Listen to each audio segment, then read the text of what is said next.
I'm Jodi Hammer, RPCV and career coach. Today I'll be sharing some winning interview tips and strategies with you. I'll break these tips into 3 categories: preparation, day of or the interview itself, and post-interview follow-up. So let's get started. Preparation. There's understandably a direct correlation between how well you prepare and how well you'll do in your interviews. So planning ahead is what helps you reduce stress. So it helps you present yourself most professionally. So one of the biggest tips that I have for people is to ask when you're getting that job interview, right? Ask them who are you going to be interviewing with, right? The names, if possible. Sometimes they won't give those, other times they will. That's going to definitely help you to plan in advance because you can research them online. You can look them up on you can Google them. You can look them up on LinkedIn. Trust me, employers will be doing that on you as well for the most part. That's very common. So also another tip, make sure your LinkedIn profile is up to par as well, if possible. Also ask them, what is it going to be, a one-on-one or a panel? I mean, this might come out if they might say that, but you want to know whether it's a one-on-one or a panel. And you can, I guess, I want to help you reframe panels a little bit because most clients, when I ask them, what's your preference, panel or one-on-one? Most people will say, oh, one-on-one. Panels intimidate me. There's just more people. It's like 3-on-1. And I would encourage you to reframe how you think about that and think about it this way.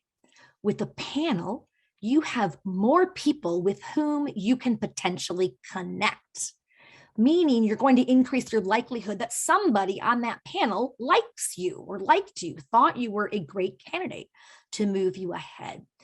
But the other thing is it's very helpful in a panel. I talk about eye contact, right? And you need to you want to look mostly at the person who asked you the question, right? And give good eye contact. But that can be stressful. You can feel like you're not breaking, you're staring, right? Those kinds of things. With a panel, the great thing is you give most of the attention to the person who asked the question, but then you make sure that you look away and see that the other panelists know that you're being inclusive in your answer, right? You're giving them attention as well. And every little between each of those people that you're looking at, you have that blissful microsecond or second or so of no eye contact, which is really helpful for people. That's what gets stressful oftentimes. So I think that panels can be a great way to interview and try to think of them as that as well. Another thing is to definitely look at the camera, not at the people's faces where you think, oh, I'm giving them great eye contact, like I'm doing right now. I'm looking at what would be the photo, the picture of them, right? That does not give them eye contact whatsoever. You've got to look directly at where your camera is or slightly below it to look like and to really give them appropriate eye contact. Secret tip, everyone. One thing you can do is put right next to your camera or right above it a smiley face sticky, just a little sticky that has a smiley face on it. I've done this myself because sometimes when I'm passionate about what I'm talking about, and I can come across as very intense where I'm just not really, not smiling, I just look intense, and that's not necessarily the look that I want to give. So that can really help. You can also put other things. If it's maybe your speed, you could just slow down, whatever that little message you need to yourself to keep you going can be very helpful. So lots of things in video interviewing as well.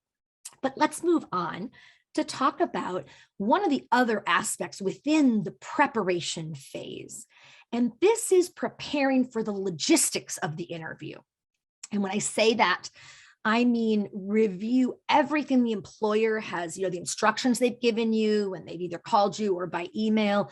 Make sure that you have a clear understanding of what the process is and how it's going to go. Okay. But as well, do make sure that you have an emergency contact written down. I don't mean your emergency contact. I mean, what's the person's phone number if something happens that's out of your control, so that you can let them know you're either running late, things like that, if there was some metro crisis or whatnot. That's very important as well. And then you plan your transportation, using whatever, plan it, do a test run if possible, ideally around the same kind of time of day, but definitely, test run if you can, look at what, and build in extra time, not just an extra 10 minutes, I'd say maybe extra half hour, just to accommodate in case, right? Depending. There's no harm in getting to the vicinity early. You do not want to get to the employer too early. Ideally, get there maybe 10 to 15 minutes max early. That's perfectly fine. Anything over that can put extra stress on them. Maybe they have another candidate they're interviewing and they feel rushed. Maybe they're in another meeting and they have to wrap that up. They feel they have to wrap that up early. You don't want to do that. So get to the area and then maybe go next door to your favorite coffee shop and, things like that. Maybe not get coffee, because for most people, coffee wires you up and it might make you more nervous. But take just some time to relax once you get there. And I'll mention that a little bit later as well. Definitely plan to bring, if you're going in person, bring copies of your resumes, extra copies, the version that you gave them. That's key. We have a lot of versions, but I hope that you're always, when you're applying, you're saving a version of your resume, that version that you submitted for that job, as well as the job description. And let's remember, you really want to save that job description on your laptop or in an area where you can access it in the future. Because if you just have the website, the link to where it was posted, what happens when that is no longer active, when the application date closes? Many times that job description, that job disappears. And so there you are, you have nothing. So it's not very professional when they call you and say, hey, we'd love to interview you for the project manager position here at Audacity, whatever. And you're like, oh, great. Can you send me the job description, please? That doesn't exactly ring professional. So make sure you do that as well. It's nice to have them in a portfolio of sorts, maybe a little leather one, or even some of the non-leather portfolios that look like leather, something that's fairly professional. Okay. And then pick out your outfit in advance.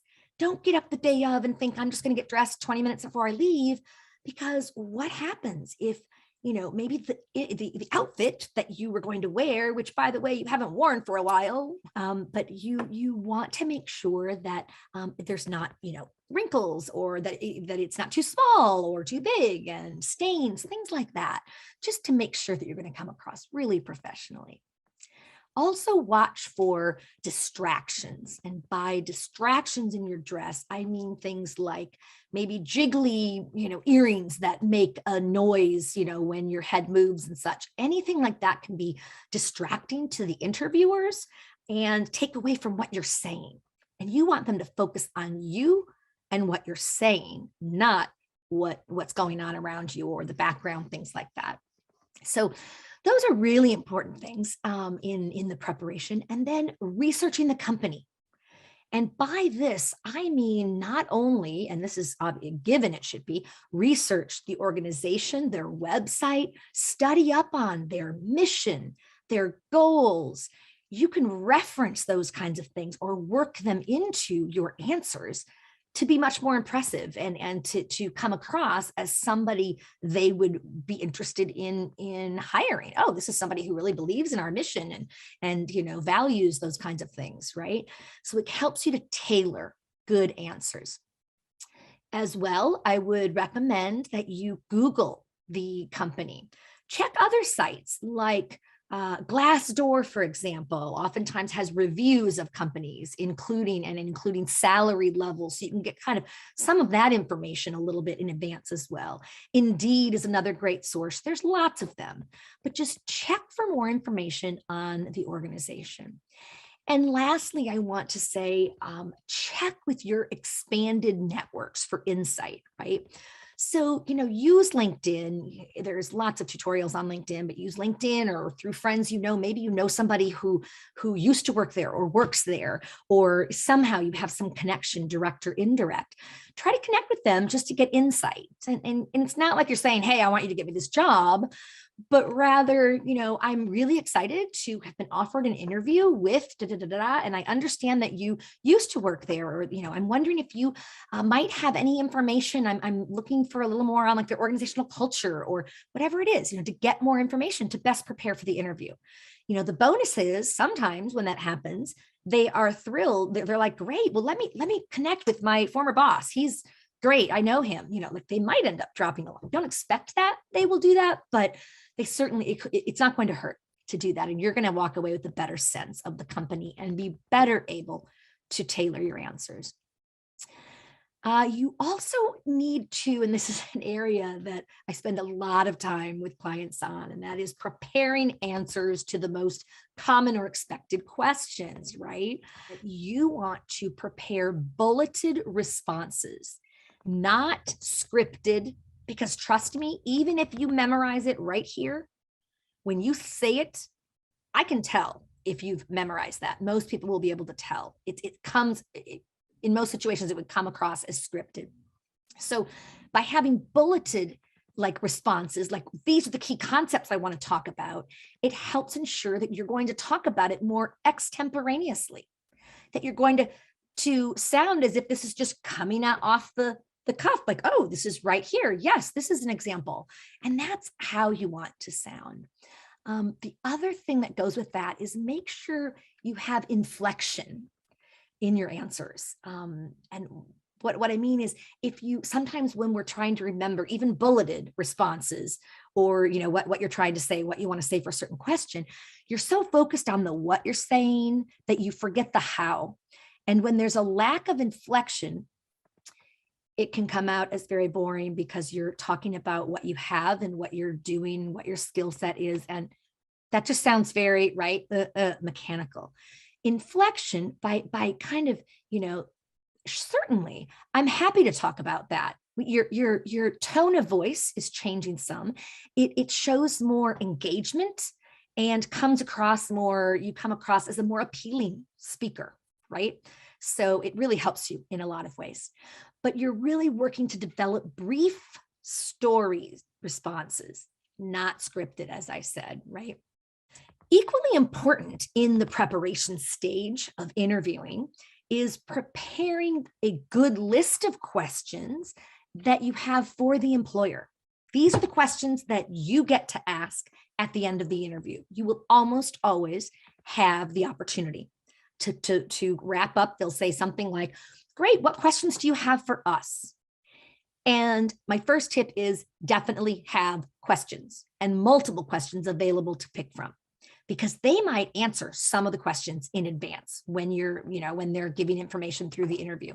You don't want to respond to that with, well, I don't really have any questions, because what does that scream? I didn't even care enough about you as an employer to go through and think of some good questions. So you want to I generally say have 3 to 5 ready. And you have to kind of play it by ear with body language and all of that in terms of how many you ask, but it's certainly fine to ask just a few questions. In fact, you could even, preface that, and I'll talk about prefacing in a little bit as well.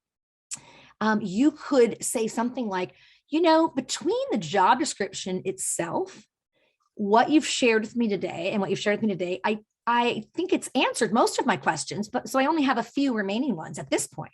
And then you ask that 1 or 2 and you're fine. And make sure that your questions are good questions that are not easily answered online. This is key. That doesn't give a good message either if you're asking questions that are like, she could have found that out by looking on Google. So try to include a question that's maybe related when you do your research on what they're doing, what's new in the company. Maybe they've entered into a new relationship with another, company, and it's some partnership. Maybe you you research a little bit, then you could ask about that, in preparing for this interview. I noticed that you recently partnered with, how is that going? And what are the next steps in something. You could come up with a question like that, and it can be very impressive. By applying these tips and dedicating adequate time to the preparation stage, you'll be best prepared to shine in your interview. Next up, part 2. Tips for the day of and how to manage the interview itself, including how to best respond to difficult questions.